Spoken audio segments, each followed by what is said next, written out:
Subject या present progressive भी कहते हैं।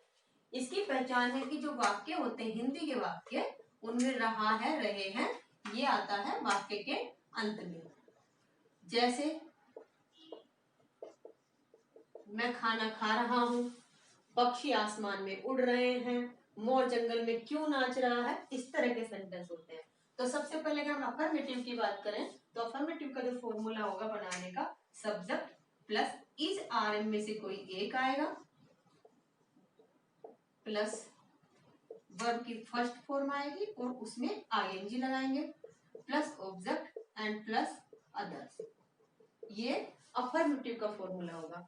अगर हम नेगेटिव की बात करें तो कुछ नहीं करना है, 1 2 3 थर्ड नंबर पे सिर्फ हमें नोट लगाना है। तो नेगेटिव का फॉर्मूला हो जाएगा जैसे subject plus is RM plus यहां पर नोट आ गया और प्लस ये वर्ब की फर्स्ट फॉर्म में ING plus object and plus others अगर कोई है तो। और अगर हम सिंगल इंटरोगेटिव की बात करें जिनमें क्या आता है तो क्या करेंगे कि इज आरएम जो हेल्पिंग वर्ब है उनको पहले ले आएंगे और जो सब्जेक्ट है उसको बाद में ले आएंगे। इट मींस कि सेकंड नंबर की चीज फर्स्ट पे, फर्स्ट की सेकंड पे कर देंगे, बाकी वही रहेगा। तो ये हो जाएगा is RM plus subject plus not plus verb की फर्स्ट फॉर्म में ING plus object and plus others. अगर डबल इंटरोगेटिव होगा तो कुछ नहीं करना है, सिर्फ यहाँ पे WH लगाना है प्लस ये सारा का सारा फॉर्मूला ऐसे ही is RM plus subject plus not plus verb की first form ING plus object and plus others. अब हम इसको देखेंगे कि कैसे अप्लाई करेंगे इन फॉर्मूले को इन सेंटेंस में। जैसे मैंने सेंटेंस लिया वे इस काम को कर रहे हैं, तो ये अफर्मेटिव सेंटेंस है। हमने कैसे पहचाना कि अफर्मेटिव है, क्योंकि इसमें बात को स्वीकार किया जा रहा है, किसी भी फैक्ट को हम मान रहे हैं कि वे इस काम को कर रहे हैं। तो ये हो जाएगा अफर्मेटिव का फॉर्मूला से इसको हम बनाएंगे। तो वे सब्जेक्ट है, बताया था पहले भी कि सब्जेक्ट कौन होता है, जिसमें कौन का उत्तर मिलता है वही सब्जेक्ट होता है। जैसे कि वे इस काम को कर रहे हैं तो कौन इस काम को कर रहा है, तो वे उत्तर मिला तो वे यहाँ पर सब्जेक्ट है। इज आरएम में से कोई एक लगाएंगे, इज लगाएंगे सिंगुलर के साथ, आर लगाएंगे प्लूरल के साथ एंड एम लगाएंगे आई के साथ। तो वे प्लूरल है तो यहाँ पर आ जाएगा आर। अब वर्ब की फर्स्ट फॉर्म में आईएनजी, फर्स्ट फॉर्म वर्ब क्या है, करना। यहाँ पर वर्ब है करना, तो फर्स्ट फॉर्म हो गई डू। वर्ब की 3 फॉर्म होती हैं, जैसे कि डू की डू डिड डन, पहले पढ़ चुके हैं, इंडेफिनिट में भी देख चुके हैं। तो इसमें क्या करना है कि जो वर्ब की फर्स्ट फॉर्म होगी उसमें आईएनजी लगाना है, तो आईएनजी इसमें ऐड कर देंगे, तो दे आर डूइंग।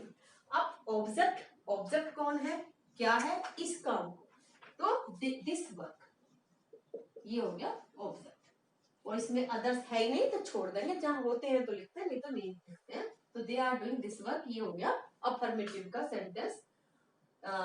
दूसरा होता है नेगेटिव। नेगेटिव में मैंने बताया कि नहीं आता है, नहीं बीच में आता है कहीं भी, तो वो नेगेटिव होते हैं, उस बात को मना किया जाता है। तो इसमें सिर्फ तीसरे नंबर पर नोट लगा देंगे, तो क्या बन जाएगा, subject they are not doing, और ऑब्जेक्ट हो गया this work, they are not doing this work.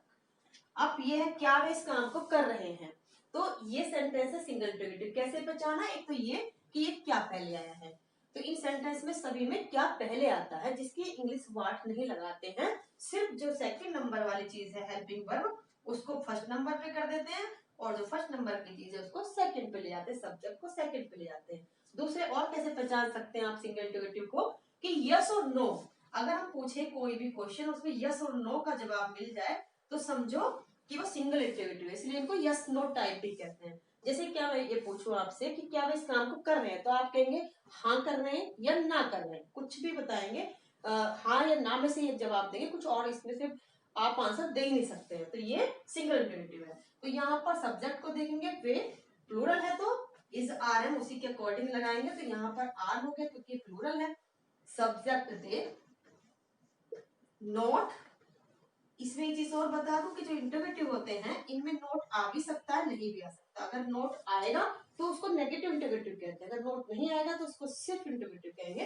तो अगर नोट आता है, नहीं आता है तो आप नोट लगाएंगे, अगर नहीं आता है तो आप नहीं लगाएंगे, तो इसको छोड़ देंगे। अब वर्ब की फर्स्ट फॉर्म वही डू करना, तो डू आईएनजी डूइंग, और ऑब्जेक्ट हो गया दिस वर्क, तो ये सेंटेंस हो जाएगा are they doing this work, क्या वे इस काम को कर रहे हैं। अब वे इस काम को क्यों नहीं कर रहे हैं, अब इसमें जो क्यों शब्द है ये प्रश्नवाचक शब्द है। मैंने बताया था कि डबल इंट्रोगेटिव वे होते हैं जिनमें क्या क्यों कब कैसे जो क वाले शब्द होते हैं बीच में आते हैं, जिनकी इंग्लिश सबसे पहले लगाते हैं। तो WH इसलिए मैंने लगाया है, W और H से ही उनकी इंग्लिश बनती है, इसके अलावा किसी से नहीं बनती। इसमें कुछ डिफरेंस नहीं होता है, बस यहाँ पे WH लगाते हैं, बाकी सारा ऐसे ही बनता है। और एक चीज और, इसमें आप यस और नो का उत्तर नहीं दे सकते हैं। अगर मैं आपसे पूछूं वे इस काम को क्यों नहीं कर रहे हैं, तो आप ये नहीं कह सकते हाँ वे इस काम को नहीं कर रहे हैं, या आप ये नहीं कह सकते नहीं वे इस काम को नहीं कर रहे हैं। क्यों क्यों यहाँ पर है, तो आपको रीजन देना पड़ेगा। जैसे वे इस काम को क्यों नहीं कर रहे, तो आप इसमें रीजन देंगे कुछ, तब तो रीजन वाला जो सेंटेंस होगा जिसमें आपको कुछ ना कुछ जवाब देना ही पड़ेगा, उनको हम डबल इंट्रोगेटिव कहते हैं। तो इसके लिए क्या करें, WH पहले लिखे, तो क्यों पहले आ गया, वाई, अब वही इजारन, तो वे के हिसाब से आर, और सब्जेक्ट दे। अब यहां पर नोट लगाएंगे क्योंकि नहीं दे रखा है, तो नोट, और वर्ब की फर्स्ट फॉर्म में आई डूइंग, और दिस वे इस काम को क्यों नहीं कर रहे हैं। अब अगर मैं आपसे एक सेंटेंस पूछूं कौन इस काम को नहीं कर रहा है, तो कौन का मतलब होता है सब्जेक्ट। कौन जब किसी भी सेंटेंस में पूछते हैं तो उसका उत्तर होता है सब्जेक्ट। तो अगर हम सब्जेक्ट नहीं दे रखा, कौन दे दिया किसी सेंटेंस में, तो हम क्या करेंगे कि उस सब्जेक्ट के पर कौन लिख देंगे। अगर हम पूछे आपसे वे कौन इस काम को कर रहे हैं, तो आप लिखेंगे who are doing this work, कौन इस काम को कर रहे हैं। अगर एक सेंटेंस दो आपको कि कितने पक्षी आसमान में उड़ रहे हैं, तो आप, मैंने पिछले सेंटेंस में बताया था कि जब कितने आ जाता है तो उसके तुरंत बाद वाला जो वर्ड होता है उसको हमें तुरंत लिखना पड़ता है। तो हम लिखेंगे हाउ मैनी, क्योंकि गिन सकते हैं, अगर नहीं गिन सकते नहीं बता सकते काउंट करके, तो हाउ मच आता, तो हाउ मैनी बर्ड्स, कितने पक्षी, फिर आर उड़ना फ्लाई आईएनजी, और इनटू द स्काई, इनटू इसलिए आया क्योंकि वे उड़ रहे हैं, मूवमेंट हो रहा है, तो मूवमेंट वालों में जो प्रीपोजिशन आता है वो इनटू आता है। तो how many birds are flying to the sky, कितने पक्षी आसमान में उड़ रहे हैं। आई थिंक आपको क्लियर हो गई होगी, आप प्रैक्टिस करते रहे। पिछले इंडेफिनिट में भी तीनों जो इंडेफिनिट मैंने पढ़ाए उसमें भी प्रैक्टिस एक्सरसाइज आपके कमेंट्स में आपको मिल जाएगी, वहां से प्रैक्टिस करें। अगर कोई परेशानी है तो आप कमेंट्स में पूछ सकते हैं, इसमें भी आप प्रैक्टिस करें। की प्रैक्टिसिंग, जितना प्रैक्टिस करेंगे उतना ही आपको ये सब चीजें क्लियर आएंगी। होप ये सब चीजें आपको समझ में आ गई होगी। अब हम आपसे नए टॉपिक के साथ मिलेंगे, पास्ट कंटिन्यूअस के साथ। Till then keep practising, have a good day.